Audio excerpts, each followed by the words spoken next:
তো রথযাত্রা মানে শুরুতেই পুরীর ছবি দেখাতে হবে, সরাসরি একবার পুরীর ছবি দেখা যাক। পুরীতে জগন্নাথ ধামে রথযাত্রায় এখন কি উপাচার, কি হচ্ছে সেখানে।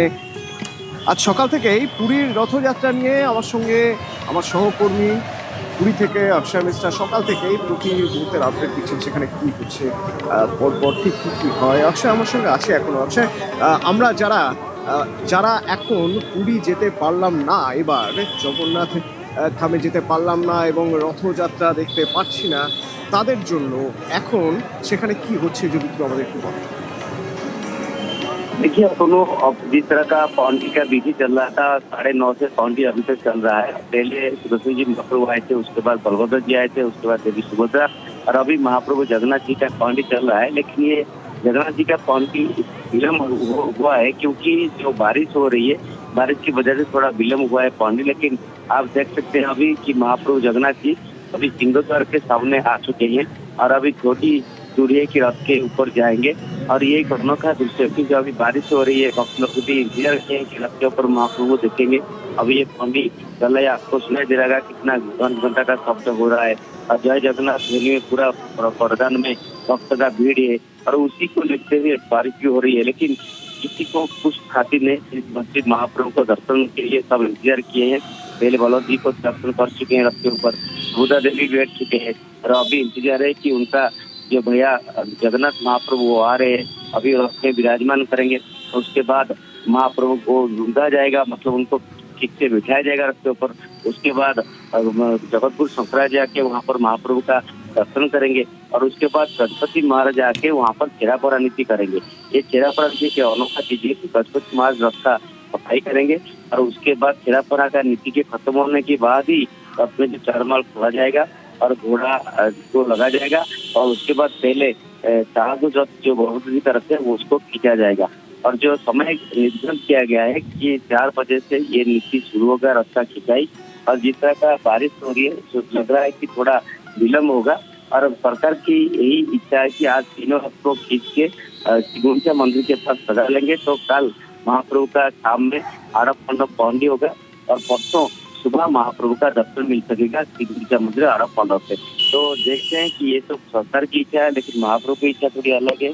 अब अभी देखते बारिश की वजह से थोड़ा भीड़ थोड़ा बढ़ती जा रही है। अभी हम बताएंगे कि আমাকে একটা কথা বলুন, রথযাত্রার দিন বৃষ্টি হবে এটাই যেন নিয়ম এবং সারা পৃথিবীর মানুষ এই সময় পুরীতে এসেছেন রথযাত্রায়, রথে রশি টানবেন, রথযাত্রায় সামিল হবেন বলে।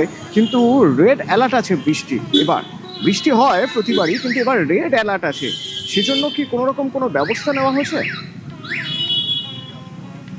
आप भी बहुत सारे रथयात्रा देखे हैं, लेकिन इस साल का रथयात्रा में इतना बारिश हो रही है कि 3 दिन तक लगातार बारिश है और प्रेशर लो प्रेशर भी हो चुका है।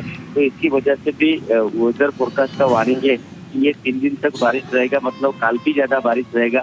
और इतना बारिश हो रहा है कि पुरी के आसपास जो इलाका है उसमें वो पानी भी थोड़ा भर चुका है।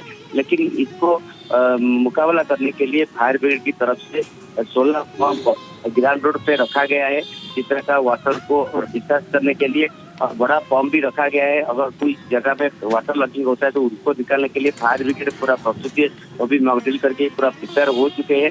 क्योंकि अगर इस साल बताएंगे तो 200 से ज्यादा प्लाटून फोर्स यहाँ पर डिप्लॉयड किया गया है और फायर ब्रिगेड का भी 1500 ऑफिसर भी यहाँ पर डिप्लॉयड है और बहुत सारे इक्विपमेंट भी लेके वो आए हैं। सिर्फ पुरी के अंदर वो बारिश के लिए यहाँ पर नहीं, बीच में जो लोग समुद्र में नहाने के लिए जाते हैं वहाँ पर भी 400 लाइफ गार्ड भी डिप्लॉय किया गया है। और ये बारिश को देखते हुए जिला प्रशासन की तरफ से तो पुरी का जो स्कूल भी छुट्टी कर दिया गया है, कल से छुट्टी था, आज भी छुट्टी है और परसों भी छुट्टी हो सकता है। लेकिन क्योंकि इतना भीड़ है पुरी में और इसकी वजह से बहुत सारे समस्या भी हो रही है बारिश की वजह से। तो अभी आप देखते थे कि जिस तरह का नीति सुबह से चल रहा था, लगता था कि 11:30 बजे पौंडी खत्म हो जाएगा, लेकिन महाप्रभु का पौंडी को अभी चल रहा है, 1 घंटा हो गया महाप्रभु का पौंडी होने से। लेकिन सबका यही इच्छा है कि महाप्रभु रथ के ऊपर आएंगे तो थोड़ा दर्शन मिलेगा और सबको थोड़ा सुकून मिलेगा। তো অক্ষয় মিশ্রা আমাদের বলছিলেন যে এই যে বৃষ্টি, এতটাই বৃষ্টি হবে বা যে রেড অ্যালার্ট আছে তার রেড অ্যালার্টের জন্য গতকাল থেকে স্কুলগুলো ছুটি দিয়ে দেওয়া হচ্ছে। আসলে পুরীর মানুষের জন্য এই কটা দিন বড় খুশির দিন। সারা পৃথিবীর মানুষ এই কটা দিন পুরীতে আসেন। বৃষ্টি হবে, বৃষ্টি প্রতিবারই হয়, কিন্তু এবার রেড অ্যালার্ট রয়েছে। ভারী থেকে অতি ভারী বৃষ্টি হতে পারে, প্রশাসন সতর্ক রয়েছে। আর মানুষ নিজের ক্রিয়েটিভিটির মধ্যে দিয়ে উদযাপনে মেতে উঠেছে। ঠিক যে ছবি এবার আপনাদের দেখাচ্ছি, স্যান্ড আর্ট। বালিতে এই কাজ করার জন্য সুদর্শন পটনায়ক পদ্ম সম্মানে ভূষিত হয়েছিলেন। পুরীর এক অন্যতম আকর্ষণ এই স্যান্ড আর্ট। সেই পুরী যখন সেজে উঠেছে রথযাত্রার জন্য, তো স্বাভাবিকভাবেই শিল্পীও চাইবেন তার শৈল্পিক চিন্তার মাধ্যমে সে রথযাত্রা ফুটিয়ে তুলতে।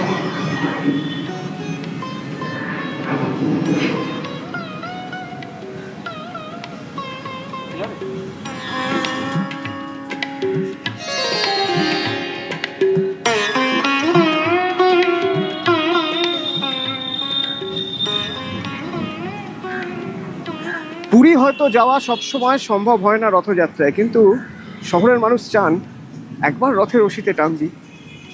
ইসকনের রথ, তো ইসকনের রথযাত্রা কিছুক্ষণ পরেই এখানে মুখ্যমন্ত্রী শুভেন্দু অধিকারী চলে আসবেন এবং আনুষ্ঠানিক সূচনা হবে রথযাত্রা। তার আগে একবার ইসকনের ছবিটা দেখে নেওয়া যাক। এই রথযাত্রা নেহাত কম দিনের নয়, ঐতিহ্য জাঁকজমকের সঙ্গে রথযাত্রা হয়। সুস্মিতা আছে সরাসরি আমার সঙ্গে। সুস্মিতা, এবারের এই রথযাত্রা বোধহয় একটা বাড়তি গুরুত্ব পাচ্ছে, তার কারণ এবার রথযাত্রায় মানে রাজ্য জুড়ে রথযাত্রা যেভাবে সাড়ম্বরে হচ্ছে, সেখানে ইসকনও তো কিছুটা পিছিয়ে নেই। দেখো, বদলের বাংলায় এবার রথযাত্রা আরো বেশি মাত্রায় জাঁকজমকপূর্ণ। তার কারণ রাজ্য সরকারের তরফ থেকে ইতিমধ্যেই একাধিক সিদ্ধান্ত নেওয়া হয়েছে পদক্ষেপ, এবং ইতিমধ্যেই একাধিক রথের যারা কমিটি রয়েছে তাদেরকে আর্থিক সহায়তা করা হয়েছে মুখ্যমন্ত্রী শুভেন্দু অধিকারীর তরফ থেকে। এবং ইতিমধ্যে আমরা এই মুহূর্তে উপস্থিত রয়েছি কলকাতা ইসকনে। আলবার্ট রোডের ইসকন মন্দিরে এই মুহূর্তে জাঁকজমকের ছবি সেজে উঠেছে গোটা ইসকন মন্দির এবং রথ। ইতিমধ্যেই পূজা অর্চনা শুরু হয়েছে আরতি আর কিছুক্ষণ সময় অপেক্ষা, তারপরে উপস্থিত হবেন মুখ্যমন্ত্রী শুভেন্দু অধিকারী। আচার অনুযায়ী করবেন পুজো পাতি, এবং তারপর শুভেন্দু অধিকারী রথের সামনের যে স্থান রয়েছে সেই স্থান সোনার ঝাঁটা দিয়ে পরিষ্কার করবেন। তারপরেই এগোবে রথের রশিতে টান করে জগন্নাথ, বলরাম, সুভদ্রা, তার তিনটে রথ, সেই তিনটি রথ এগোবে তাদের পরবর্তী গন্তব্যের উদ্দেশ্যে। আর কিছুক্ষণের মধ্যেই মুখ্যমন্ত্রী শুভেন্দু অধিকারী তিনি পৌঁছবেন এই ইসকন মন্দিরে। এবং আমরা এর আগেও দেখেছি শুভেন্দু অধিকারী তিনি মুখ্যমন্ত্রী যখন ছিলেন না, বিরোধী দলনেতা থাকাকালীন মেচেদা তমলুকের রথযাত্রার অনুষ্ঠান রয়েছে সেখানে বরাবর অংশগ্রহণ করেছেন। আজও এরপর অর্থাৎ ইসকনের রথযাত্রার পর মুখ্যমন্ত্রী শুভেন্দু অধিকারী পৌঁছে যাবেন মেচেদা, সেখানে রথযাত্রার অনুষ্ঠানে যোগদান করবেন। তৃতীয়ত তমলুকে পৌঁছবেন তিনি রথযাত্রার অনুষ্ঠানে যোগদান করতে। এবং ইতিমধ্যে ইসকনের যে চত্বর, ইসকন চত্বর, সেই ইসকন চত্বরে যারা ভক্তদের ঢল এবং যারা ইসকনের সেবায়ত রয়েছেন তারা পরিস্থিতি একেবারেই তুঙ্গে। নিরাপত্তা ব্যবস্থা আটশত করা হয়েছে যাতে কোনোভাবেই কোনো অপ্রীতিকর অবস্থার সৃষ্টি না হয়। তার কারণ মুখ্যমন্ত্রী শুভেন্দু অধিকারী আর কিছুক্ষণের মধ্যে কলকাতায় দেবেন, তারপরে রথযাত্রার শুভ সূচনা। এবং আজ গোটা রাজ্য জুড়ে রথযাত্রা যেভাবে পালিত হচ্ছে, রাজ্য সরকারের উদ্যোগ অবশ্যই রয়েছে, তার সঙ্গে সাধারণ মানুষ এবং নবের উদ্যোগে নতুন সাজে জগন্নাথ, বলরাম, সুভদ্রা রথযাত্রার অনুষ্ঠানকে আরো বেশি মাত্রা পূর্ণতা দিচ্ছেন। ইতিমধ্যেই শহরের বিভিন্ন জায়গায় যেমন রথযাত্রার অনুষ্ঠানে একাধিক নেতা মন্ত্রীদের উপস্থিতি লক্ষ্য করা যাচ্ছে। মাহেশের রথ সেখানে উপস্থিত থাকবেন। মধ্যেই শুভেন্দু অধিকারী পৌঁছে যাবেন। শুভেন্দু অধিকারীর হাত দিয়ে আনুষ্ঠানিক সূচনা হবে, অর্থাৎ রথের রশিতে পড়বে টান। তো আমরা দেখেছি যে পুরীতে নন্দী ঘোষ, তালধ্বজার দর্পদলন, এই তিনটি রথ, তো এই তিনটি রথ একটি জগন্নাথের জন্য, একটি বলরামের জন্য, একটি সুভদ্রার জন্য। কলকাতার ইসকনেও তিনটি রথ কীভাবে সেজে উঠেছে। এবছর কি একটু বাড়তি কোনো উদ্যোগ দেওয়া হয়েছে সাজানোর বিষয়ে, কোনো আকর্ষণ রয়েছে? আমি বিশ্বজিতের সঙ্গে সরাসরি একবার কথা বলবো। বিশ্বজিৎ, মুখ্যমন্ত্রী শুভেন্দু অধিকারী রথের রশিতে টান দেবেন, এর চেয়ে বড় আকর্ষণ বোধহয় হতে পারে না ইসকনের এবারের রথযাত্রায়, কিন্তু তার বাইরে আর কোনো বড় আকর্ষণ রয়েছে কি? বা অতনু, জয় জগন্নাথ সেই ছবিটাই দেখাই আমরা। একেবারে যে নন্দী ঘোষের কথা বলছিলে, সেই নন্দী ঘোষ অর্থাৎ যে রথে অধিষ্ঠিত হন মহাপ্রভু জগন্নাথ দেবের, সেই জগন্নাথ দেবের যে রথ নন্দী ঘোষ, সেই নন্দী ঘোষের সাজসজ্জা সম্পূর্ণ। ইতিমধ্যেই ভক্তরা অনেকেই মহাপ্রভুর কাছে গিয়ে তাকে আরতি করেছেন, প্রার্থনা শ্রদ্ধা নিবেদন করেছেন। আমরা দেখছি যে প্রস্তুত হয়ে আছেন ভক্তরা, যেমন অপেক্ষায় আছেন কখন ভগবানের রথের চাকা গড়াবে। আর ভগবানের রথের চাকা গড়ানোর জন্য মুখ্যমন্ত্রী আসছেন, তিনি শ্রদ্ধা নিবেদন করবেন, তিনি আরতি করবেন, তার সামনে সাংস্কৃতিক অনুষ্ঠান হবে। সেই ডোনা গাঙ্গুলি, তার টিম, তারা প্রস্তুত তাদের সাংস্কৃতিক অনুষ্ঠান। ইসকনের এই চাকাও তো যে সে চাকা নয়, এই চাকা যুদ্ধ বিমানের চাকা। একদমই, বা গত বছর থেকেই আমরা জানি যে সুখোই 30 যুদ্ধ বিমান, তার চাকা কলকাতার রাজপথে জগন্নাথ দেবের রথ যে নন্দী ঘোষ, তার চাকা সুখোই 30 যুদ্ধ বিমানের। তার আগে ব্যবহার হতো সেটাও বোয়িং 747, সেই বিমানের চাকা ব্যবহার করা হতো, এবং গত বছর থেকে এটি সুখোই যুদ্ধ বিমানের চাকা ব্যবহার করা হচ্ছে। সেই চাকাতে রাজপথে গড়াবে, নন্দী ঘোষ এগোবেন, মুখ্যমন্ত্রী আসছেন, তার অপেক্ষায় সকলেই। কিন্তু এই রথের চাকা এগোনোর আগে তিনি সোনার যে ঝাড়ু, সেই সোনার ঝাঁটা দিয়ে ঝাড় দেবেন, রথ পরিষ্কার করবেন মুখ্যমন্ত্রী শুভেন্দু অধিকারী।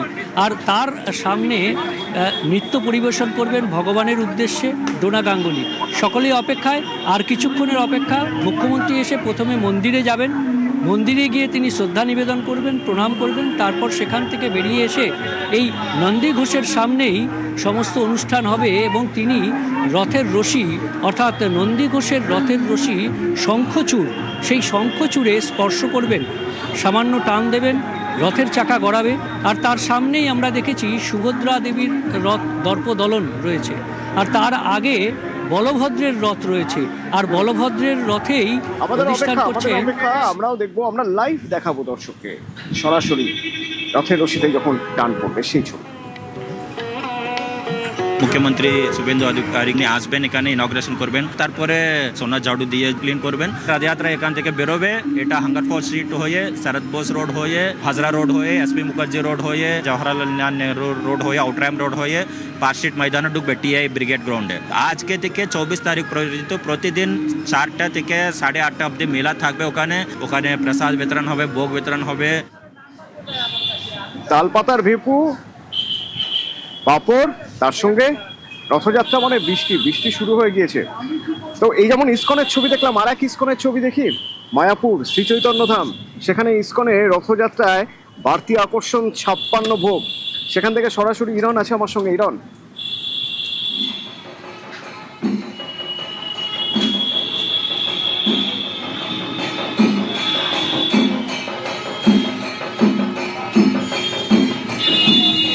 ইরন বোধহয় আমার কথা শুনতে পাচ্ছে না, খুব স্বাভাবিক। মহা ধুমধাম চলছে, সেখানে প্রচুর আওয়াজ, তার মধ্যে হয়তো শুনতে পাচ্ছে না।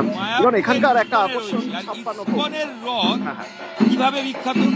ইসকনের রথ ইসকনের মন্দিরে ঠিক হয় না, ইসকনের রথ হয় রাজাপুর। সেইখানে যে জগন্নাথ মন্দির, সেই জগন্নাথ মন্দিরে আমি সেই জগন্নাথ মন্দিরের ছবি দেখাবো।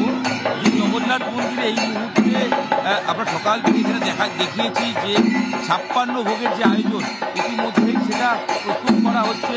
এবং জানিয়ে রাখবো, এখানে যে জগন্নাথ প্রভুর মূর্তি রয়েছে, মূল যে মূর্তি, সেটাকে কিন্তু নিয়ে যাওয়া হয় না। এছাড়াও আরও একটি বিগ্রহ রয়েছে প্রভু জগন্নাথের, সেটাকে নিয়ে যাওয়া হবে যখন রথযাত্রায় নিয়ে যাওয়া হবে। এবং আজকে দুপুরবেলার 2টো নাগাদ এখানে রথযাত্রার সূচনা হওয়ার কথা আছে। তার আগে প্রথা মেনে যেরকম পাহান্ডি বিজয় বা পাণ্ড বিজয়, সেটা করা হবে অবশ্যই। এবং এই মন্দির, জগন্নাথ মন্দির, জগদীশ গঙ্গোপাধ্যায়ের হাতে তৈরি, পরবর্তী সময় ইসকনের হাতে আসে। ইসকনের রথ ইতিহাস ঐতিহ্যের গভীরভাবে একটা মেলবন্ধন বলা হয়। আমি বার্তা দেখাতে দেখাতে আমি কথা বলবো এখানকার যিনি দায়িত্বে আছেন। ওরা আজকে ঠিক কী কী কর্মসূচি আছে, আজকে কি কি হবে একটু জোরে যদি বলেন। আজ জগন্নাথ দেবের রথযাত্রা, এই রথযাত্রাকে কেন্দ্র করে রাজাপুর গ্রাম থেকে 3টি সুসজ্জিত রথ মায়াপুর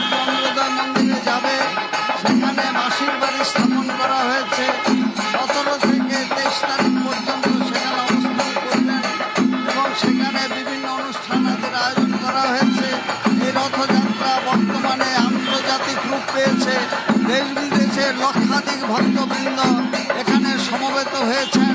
রথযাত্রা শুধু ধর্মীয় অনুষ্ঠানের মধ্যেই সীমাবদ্ধ নয়, আসলে মহা ধুমধাম, মহা কোলাহল, সেই জন্য সব কথা স্পষ্ট শোনা যাচ্ছে না।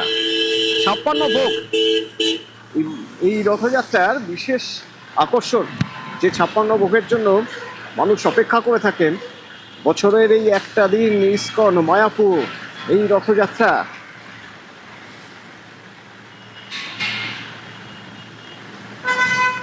ইসকনের রথযাত্রা উপলক্ষে রাজপুর জগন্নাথ মন্দিরে চলছে প্রভুর ভোগ আয়োজন। 56 ভোগের আয়োজন করা হয়। কি কি থাকছে 56 ভোগে?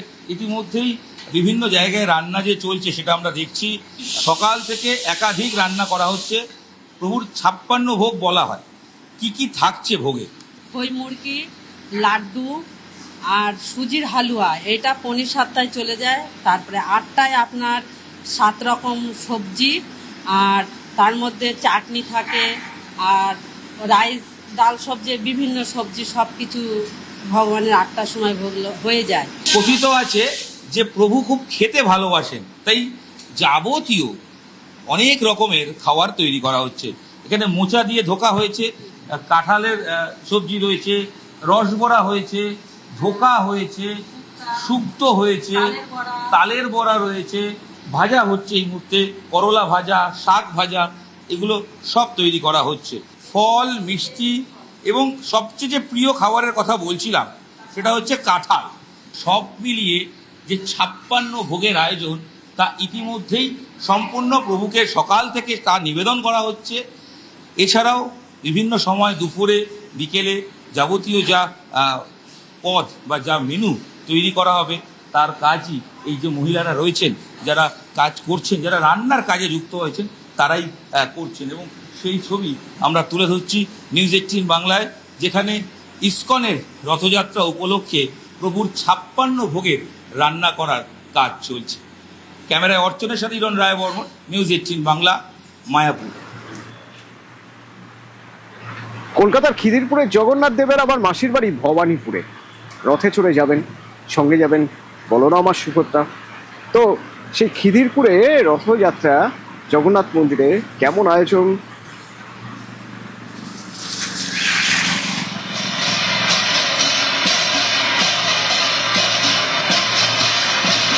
সুদীপ্ত আছে সরাসরি আমার সঙ্গে। সুদীপ্ত, খিদিরপুর আর ভবানীপুর শর্ট করে বলতে গেলে খুব একটা দূরত্ব নয়, কিন্তু রথ বলে কথা, যেতে লাগবে অনেক সময়। কেমনভাবে সেজে উঠেছে রথ?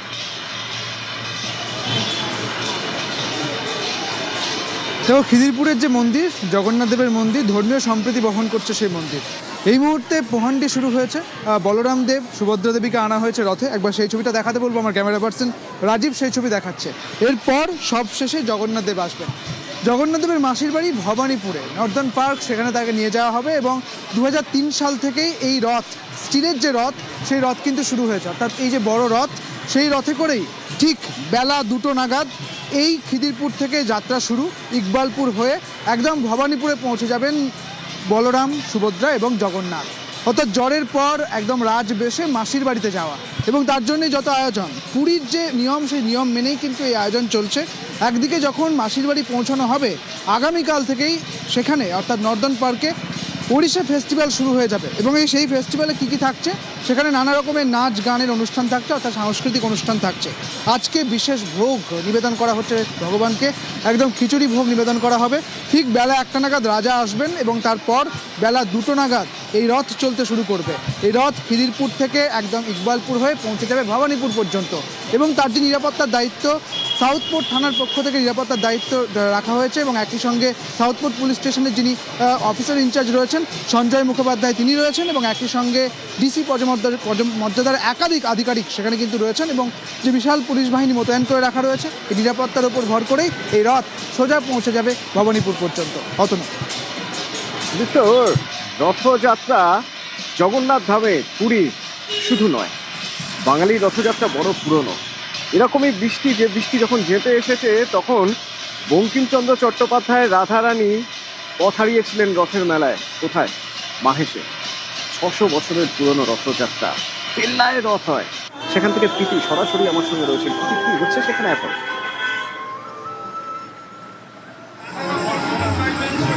তোমাকে জয় জগন্নাথ। তারপরে তোমাকে বলি যে তুমি যেমনটা বলছিলে যে পুরীর জগন্নাথ মন্দিরের পাশাপাশি বাংলায় যে মাহেশের রথযাত্রা তা কিন্তু অত্যন্ত প্রাচীনতম এবং বিশ্বের দ্বিতীয় প্রাচীনতম রথযাত্রার মধ্যেই মাহেশের রথযাত্রা পড়ে। প্রায় ৬০০ বছরের পুরনো এবং ১৩৯৬ খ্রিস্টাব্দ থেকে কিন্তু মূলত এই মাহেশে রথযাত্রা শুরু করেন ধ্রুবনন্দ তিনি। এবং আমরা দেখি যে প্রায় ৬০০ বছরের পুরনো রথযাত্রা, সেখানে ধুমধাম করে জগন্নাথ দেবের যখন আরাধনা চলছে, তখন অন্যদিকে তোমাকে জানিয়ে রাখি এই রথযাত্রা কিন্তু এক সময় ভয়াবহ অগ্নিকাণ্ডের শিকারের মধ্যে পড়েছিল বা ভয়াবহ অগ্নিকাণ্ডের মুখে পড়েছিল। এবং তারপর থেকে এই যে মাহেশের রথ রয়েছে, ১৮৮৫ সাল থেকে এই মাহেশের রথ কিন্তু বসু পরিবারের তরফে পুরোপুরি লোহার তৈরি করা হয়, যাতে কোনো ধরনের প্রাকৃতিক বিপর্যয় হোক বা অগ্নিকাণ্ড হোক কোনোভাবে এই রথযাত্রার মধ্যে এফেক্ট না পড়ে, তার জন্যই কিন্তু এই প্রচেষ্টা। আমি এই মুহূর্তে দাঁড়িয়ে রয়েছি মন্দির চত্বরে। কিছুক্ষণ পরেই জগন্নাথ দেব এবং বলরাম সুভদ্রা তাদের তিনজনকেই নামিয়ে নিয়ে রথে তোলা হবে এবং তার পাশাপাশি কিন্তু যে মাসির বাড়ি যাওয়ার প্রস্তুতি, সেই মাসির বাড়ি যাওয়ার প্রস্তুতি তুঙ্গে। এই মুহূর্তে মন্দির চত্বরে যখন দাঁড়িয়ে রয়েছে, তোমাকে আর একটা মানবিক চিত্র দেখাবো। এখানে কিন্তু মেডিকেল ক্যাম্প করা হয়েছে এবং এই মেডিকেল ক্যাম্পের মাধ্যমে কিন্তু যারা আসছেন, যারা সমস্যার মুখে পড়তেন শারীরিকভাবে, সেই শারীরিক সমস্যাও কিন্তু এই মন্দির কর্তৃপক্ষ পাশাপাশি এই যে সংস্থা রয়েছে সেই সংস্থার মাধ্যমে করা হচ্ছে। এই মুহূর্তে আমরা দেখতে পাচ্ছি যে ছবি, তা হচ্ছে এই মেডিকেল ক্যাম্প এবং তার পাশাপাশি অন্যদিকে জগন্নাথ দেবের যে আরাধনা শেষ মুহূর্তের যে প্রস্তুতি, সেই শেষ মুহূর্তের প্রস্তুতি চলছে। অন্যদিকে বৃষ্টি ছাড়া জগন্নাথ দেবের রথযাত্রা কিন্তু কার্যত অনস্বীকার্য, কার্যত দেখা যায় না। সেই বৃষ্টিও কিন্তু পড়ছে। ফলকর্ষণ করবেন বলরাম, বৃষ্টি তো হবেই। রথযাত্রার মতো দিনে বৃষ্টি বড় শুভ। আর বৃষ্টি হচ্ছে, ঝিরিঝিরি বৃষ্টি প্রতিবার রথে যেমন হয়। একদিকে মহেশ, আর মহেশের পাশাপাশি আবার একবার মায়াপুরের ছবি দেখবো, কারণ মায়াপুরে সস্ত্রীক দিলীপ ঘোষ তিনি মায়াপুরে গিয়েছেন, সেখানে পুজো দিয়েছেন, যজ্ঞের সময় ছিলেন। মায়াপুরের গোমাতা পুজোয় গোমাতাকে খাইয়েছেন, পা ধুইয়ে দিলেন। চন্দ্রোদয় মন্দিরে আরতি করলেন সস্ত্রীক দিলীপ ঘোষ।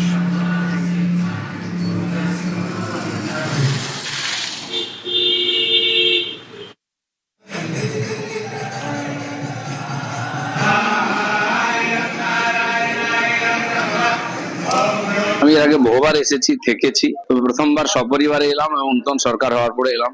আজকে যজ্ঞ পূর্ণাহতি হলো, গৌমাতার পূজন হলো, ভগবানের দর্শন হলো, খুব ভালো লাগলো। আর আজকে আমরা ভগবান জগন্নাথ দেবের রথযাত্রায় তার রথকে টানবো। জগদ্দলের আঁতপুর পরিবহন মন্ত্রী রথের রশিতে টান দিলেন। এই আঁতপুরের রথ ৩০০ বছরের পুরনো। ভাটপাড়ার বিধায়ক পবন সিং ছিলেন, জগদ্দলের বিধায়ক রাজেশ কুমার ছিলেন। আঁতপুরের রথে এবার সরকারি অনুদান।